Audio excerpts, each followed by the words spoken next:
पत्रात आपलं स्वागत आहे। तुकोबारायांच्या पदस्पर्शाने पावन झालेल्या या भूमीत आज येण्याचा योग आला। संत तुकाराम महाराजांनी जी अभंगगाथा लिहिली त्या अभंगगाथेसोबतच आपल्या जीवनात त्यांनी वृक्षलागवडीचाही संदेश दिला। शिवाजी मोरे महाराज आणि त्यांच्या सर्व सहकाऱ्यांनी सातत्याने सुंदर नगरी परिसरात ज्या ज्या ठिकाणी काम केले त्या त्या ठिकाणी वृक्षलागवड करण्याचा ध्यास घेतला आहे। खऱ्या अर्थाने संतांचे विचार पुढे नेणारी ही वृक्षलागवडीची पद्धत आहे। या नगरीत आल्यानंतर अतिशय प्रसन्न असे वातावरण अनुभवायला मिळाले। आज या ठिकाणी प्रथम तुकोबारायांचे दर्शन घेण्याचा योग आला। त्या ठिकाणी एक वेगळाच आध्यात्मिक आनंद अनुभवला। तुकोबारायांचे दर्शन घेण्याचा आनंद तर आहेच, पण त्यांच्या अभंगगाथेचा जो विचार आहे त्याचबरोबर वृक्षलागवडीचा संकल्पही येथे करण्यात आला आहे। या संकल्पासाठी माझ्याकडून मनःपूर्वक शुभेच्छा। तुकोबारायांनी दिलेल्या विचारांचा वारसा पुढे नेत अशाच प्रकारे हे कार्य सातत्याने सुरू राहो हीच सदिच्छा।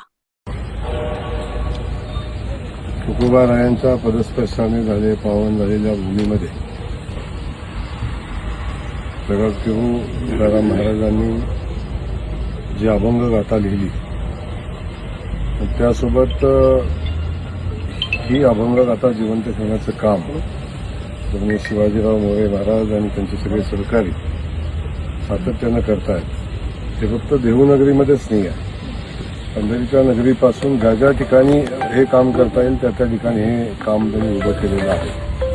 आणि वृक्ष लागवडीचा जो ध्यास यांनी घेतलेला आहे तोच खऱ्या अर्थानं संतांचे विचार पुढे घेऊन जाणारी ही वृक्ष लागवड करण्याची जी पद्धत आहे त्यांनी जी अवलंबलेली आहे ती पुढे घेऊन जाते। आज या ठिकाणी आल्यानंतर मनापासून आनंद झाला। तुकोबारायांचं दर्शन घेतलं।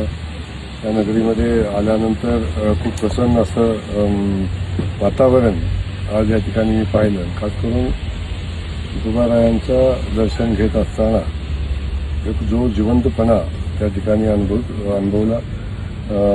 प्रत्यक्षात तुकोबारायांचं दर्शन घेतल्याचा आनंद या ठिकाणी मिळाला। त्यानंतर आज शिवाजीराव मोरे महाराजांनी आज या ठिकाणी जे तपोवन तयार केले वृक्ष लागवडीच्या माध्यमातून तुकोबारायांची जी अभंगाची गाथा आहे 4538 अभंगाची जी गाथा आहे तेवढेच वृक्ष लावण्याचा संकल्प त्यांनी या ठिकाणी केलेला आहे।